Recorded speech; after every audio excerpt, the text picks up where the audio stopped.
I got a great question from a professional speaker. How do you get more consistent bookings? And I wanted to respond because this speaker is an expert. This speaker has pedigree. You look at the website, lots of glossy logos, a wonderful speaker reel, many years of experience in their domain. But here's what they said to me. My biggest challenge is getting consistent bookings. Still feels like I'm throwing spaghetti at the walls to see what sticks. Cold outreach, public RFPs, word of mouth, stage side leads, people finding me online. I'm trying to trust the process, but basically she says, if you have any tips or resources, I'd take them gladly. And I get it. It's a lot. It does feel like spaghetti on the walls. But you know what's something that can help refocus our efforts? Something that helps us invest our time and maybe even our dollars in the right things, the things that actually get bookings? Start with a simple switch. Instead of thinking like this person, I need bookings, think I need relationships. When you think I need bookings, you start to pitch, you start to press, you don't see yourself clearly, you start to compromise away your power instead of standing firm in that one premise you speak about and own. You start to do all these things to get bookings, and I get it. We need bookings, we need revenue and an income. But here's the metaphor. Imagine for a second you didn't want speaking engagements. You wanted coffee meetings or informal Zoom networking meetings. In this case, what this person's doing, it's like trying to find the absolute perfect outreach email to network my way to that person. I want to have coffee with Jay. What is the exact right email construction and automation sequence on social media and all these marketing things that sound like marketing and selling to get Jay to say yes to my request to have coffee. Here's how someone who has a relationship would email me. Hey, you want to get coffee next week? Done. Because all the actual work happens before the request. It's the same with speaking. If you want to get more reliable bookings, in addition to all the things I talk about all the time, like you need a premise, you need IP, you need signature talks, you need pipeline gigs, set that aside for a moment. Let's just focus on this one simple switch here. I'm not seeing a relationship forward approach. I'm seeing a transactional approach, which is not going to work. And I get why it happens. Again, we're pressing, we're stressed, we want results. What we need now is to switch from thinking I need bookings to thinking I need relationships.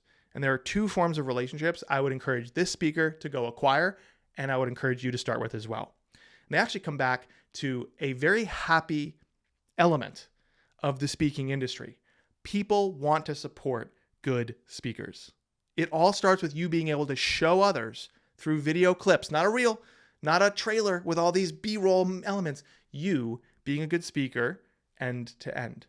I can't tell that a consultant friend of mine is a good consultant for her clients, but I can definitely tell that she's a good speaker if I see a clip of her speaking. So the first thing is you need some video proof. Armed with that video proof, I want you to build relationships with two types of people and organizations: other speakers and niche publishers. Let's start with other speakers. Ask yourself a key question. Who do I follow? Who do I follow? Because somewhere out there, a speaker who kind of is shaped like you, not exactly, but I think of in the marketing space, Ann Handley, wonderful friend of mine, amazing author and marketing mind, Ann Handley, author of Everybody Writes.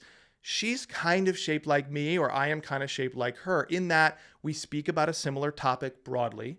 We have a very warm, fuzzy, open, welcoming style on stage.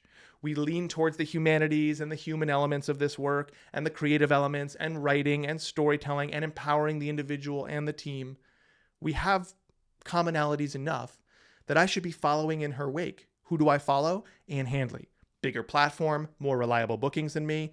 And if I don't know Ann, I'm thankful to say I do, but if I didn't, I would look at Ann's website and I'd see what dates she has listed. And I would maybe try to get to know both Ann and the organizations she lists, because those are good leads for me.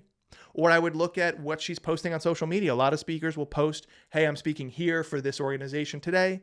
Find the gigs that you should be at by first finding the speakers that you should follow, and then get to know that speaker. And you can prove to them you belong in the tribe by just showing them that you're a good speaker.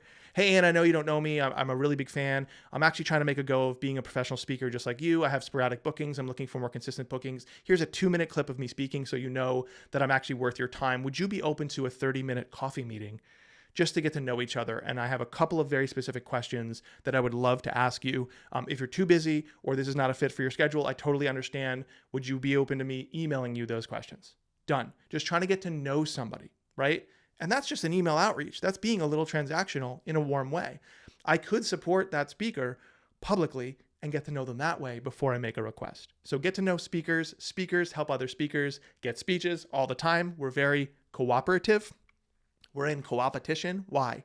Because this year, speaker 1 will open this event and crush it. And next year, that event isn't bringing back speaker 1 for the same spot. They're going to bring back speaker 2 or bring in speaker 2. Make sure speaker 2 is you. So who do I follow? Build relationships with other speakers. You'll learn from them. They will refer you. I do this all the time. I'm priced out of a gig. I want to leave on a positive note with this client who can't afford me, or the dates don't align. And I say, no problem. Here's someone I would recommend. Become the recommended go-to. Maybe you're at a speaker fee less than those people, or maybe you just get to know somebody at your level because dates don't align, or maybe there's some budget wonkiness. Speakers help speakers in many, many ways. Get to know other speakers, build relationships with speakers, ask yourself, who do I follow? Relationship type number 2. I could spend a million years talking about this one, so I will try to be very, very short. I've mentioned this several times publicly before. I am losing a lifelong battle with brevity. So here we go. You can already tell. I'll try to be brief on this section because I'm running out of time now.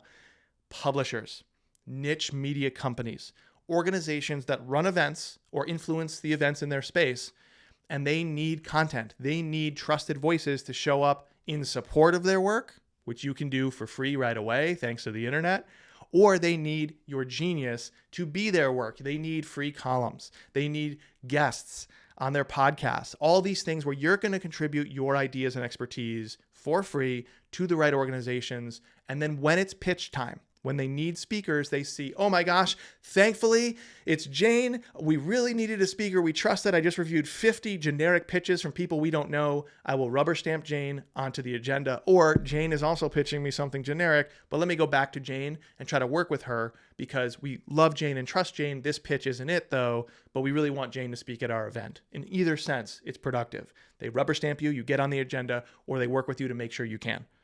And so getting into densities of your audience or picking a subsector where you've had success or others like you have had success, maybe you don't have relationships there.